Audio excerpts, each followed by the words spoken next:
நேற்று ஒருத்தன் என்ன செந்தில் பாலாஜியோட கம்பேர் பண்ணுறான். அவரை பேசுகிறதுக்கு தகுதி இருக்காடா, உனக்கு அறிவுகிட்ட நாயே அப்படிங்கிற. அதான் நான் சொன்னேன், நான் என்னடா செந்தில் பாலாஜி மாதிரி அதிமுகவில் இருக்கும்போது அவன் வந்து இயக்கனாக இருந்தான், திமுகவில் வந்தவொன்னே உத்தமனா மாறிட்டான். இது உங்கள் தளபதி ஸ்டாலின்னு நிறைய மேடைகளில் பேசியிருக்காப்புல. அப்படி இருக்கும் பட்சத்தில் அவன் வந்து 10 ரூபா பாலாஜின்னு இன்றைக்கி பேர். ஆனால் அவன் எவ்வளோ பெரிய ஊழல்வாதிங்கிறது இன்றைக்கி அவங்க அமைச்சராக இல்லை, ஆனால் அவன் கரூர்லேருந்து எவ்வளோ கோடி ரூபா மணல் கொள்ளையடிச்சிட்டு இருக்காங்க உங்களுக்கு தெரியுமா அப்படின்னு சொல்லி அவங்க கேட்டேன். ஒரு மொல்ல மாதிரி நாய்க்கு முடிச்ச வைக்க சப்போர்ட்டா அப்படின்னு போட்டு அவனை சமூக வலைதளங்களில் வசைப்பாடிட்டு இருந்தேன். ஆமாம், ஃபேஸ்புக்கில் என்ன சொல்கிறேன்னா, நான் இப்போ 10 ரூபா பாலாஜின்னு சொல்லி விஜய் பாட்டு பண்ணல, அது உண்மை தானே, பொய் இல்லையே. சவுக்கு சங்கர்னு ஒரு யூடியூபர், இன்றைக்கி செந்தில் பாலாஜி அமைச்சராக இருந்தவன் ஏன் அமைச்சராக இல்லை அப்படிங்கிறது யாருக்காவது தெரியுமா? செந்தில் பாலாஜி ஆக்சுவலாக அமைச்சருங்க, இன்றைக்கே அமைச்சருங்க. அவனுக்கு இலாக்கா இல்லாத அமைச்சர். அவன் எப்படி அவனுக்கு இலாக்கா இல்லாத அமைச்சர் கொடுக்கலாம்? அவன் பேரில் சிபிஐயில் வழக்கு போயிட்டு இருக்கு. எப்படி அவனுக்கு அமைச்சர் கொடுத்தாங்க? ரைட்ஸ் இருக்கா? அதுக்கு இதில் அமைச்சர் பதவி கொடுக்குறான்னு சொல்லிட்டாங்களா சார்? அதே இலாக்கா கொடுக்கலங்க, ஆனால் அமைச்சராக தாங்க இருக்கார் அவர். என்னோட கேள்வி என்னன்னா, ஒரு விஷயம் கேள்வி கேட்குறேன். ஒரு சவுக்கு சங்கருங்கிற ஒரு யூடியூபரு ஒரே ஒரு ட்வீட்டு இவரோட அமைச்சர் பதவியே காலி பண்ணிட்டான். இது உண்மையா இல்லையா? பழைய கேஸில் தான் சார். ஆனால் இப்போ இது பண்ணது ஏங்க, இதில் வந்து கேஸில் என்னங்க பழசு புதுசு, அப்போ புது கேஸ் என்னங்க இருக்குது? மணல் திருட்டா அரெஸ்ட் பண்ண கேஸ் பழைய கேஸில் ஏங்க, இடைவெளியில் இருப்பப்பட்ட கேஸில் இல்லைங்க. அதாங்க நான் என்ன கேட்குறேன், இப்போ 10 ரூபாய்க்கு சிபிஐ வரி வந்துருச்சு, 10 ரூபாய்க்கு சிபிஐ வந்துருமா இருக்கு அடுத்து 10 ரூபா பாலாஜிக்கு. 10 ரூபா பிராண்ட் ஆகிட்டு வருங்க, 10 ரூபா 10 ருபீஸ் பாலாஜி. இதுக்கு முன்னாடி தான் இருந்துச்சு, 5 ரூபா வாங்கிட்டு இருந்தாங்க.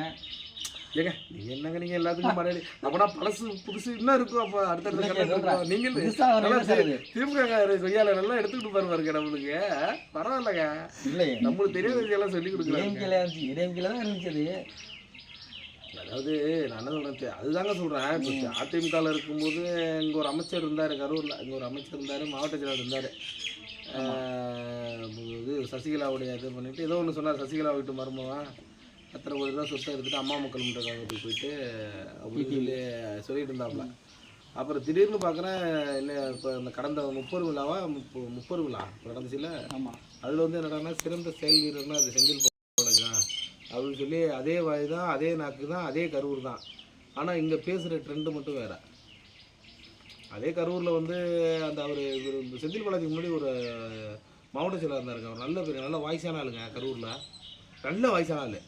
அவரை காலி பண்ணிட்டாங்க வந்து. நல்ல மாவட்ட செயலாளர், கூகுளில் சர்ச் பண்ணிங்கன்னா வரும், அவர் பேர் நல்ல பேர்.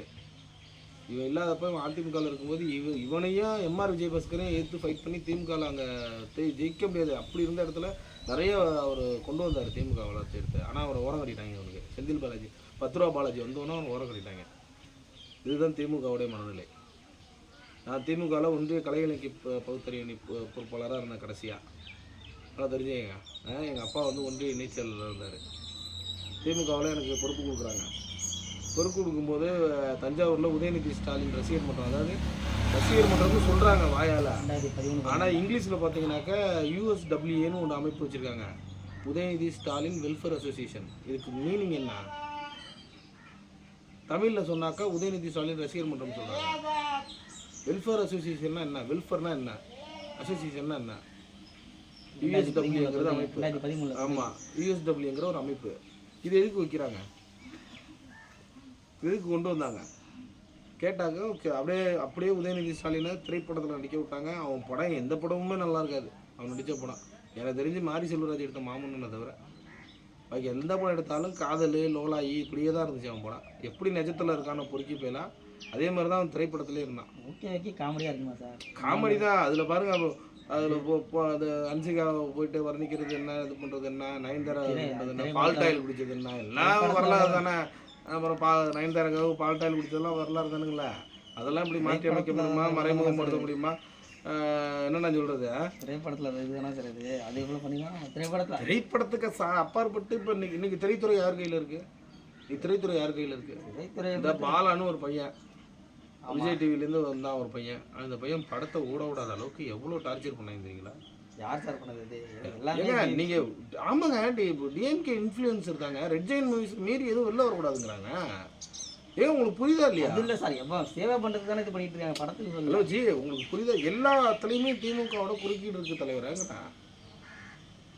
எல்லாத்துலேயும் ஒரு சாதாரண ஒரு திரைப்படம் எடுக்கிறேன். தனுஷ் எவ்வளோ பெரிய நடிகர், உச்சபட்ச நடிகர் உள்ள சொல்லிருக்கு. அவன் வந்து எவ்வளோ பெரிய சொத்து உள்ளவன், இன்றைக்கி நிறைய சொத்து இருக்கிறான். அவனே சொந்தமாக தயாரிப்பு நிறுவனம் வச்சுருக்கான், அவனே சொந்தமாக டைரக்ட் பண்ணுறான். பட் ஆனால் இவங்களை மீறி பண்ண முடியல, ரிலீஸ் பண்ண முடியல. ஏன் ரிலீஸ் பண்ண முடியல? கலைப்புலி தானுவை விட பணக்காரனா உதயநிதி ஸ்டாலின். கலைப்புலி தானு ஆளவந்தானு ஒரு படம் எடுக்கும்போதெல்லாம் இவங்க சீன்லே கிடையாது. யார் உதயநிதி சீன்லே கிடையாது. ஆளவந்தானு ஒரு படம் கலைப்புலி தானே. அப்போக்கே அவன் 100 கோடி ரூபா கிட்ட பட்ஜெட் செலவு பண்ணான் அந்த படத்துக்கு. 70 கோடி 80 கோடி செலவு பண்ணியிருந்தான் அந்த படத்துக்கு. அவனால் அந்த படத்தை ரிலீஸ் பண்ண முடியாது, தேட்டரில் ரிலீஸ் பண்ணி ஓட்டினான்ல. இப்போ ஏன் அவங்களால முடியல? பெரிய பெரிய ப்ரொடியூசர் இருக்காங்க, பெரிய பெரிய திரைப்பட திருப்பூரில் ஒருத்தர் இருக்காப்புல, அவர் பேர் நல்ல பேர், அவரெல்லாம் வந்து முடக்குறாங்க திமுக காரங்க போய்.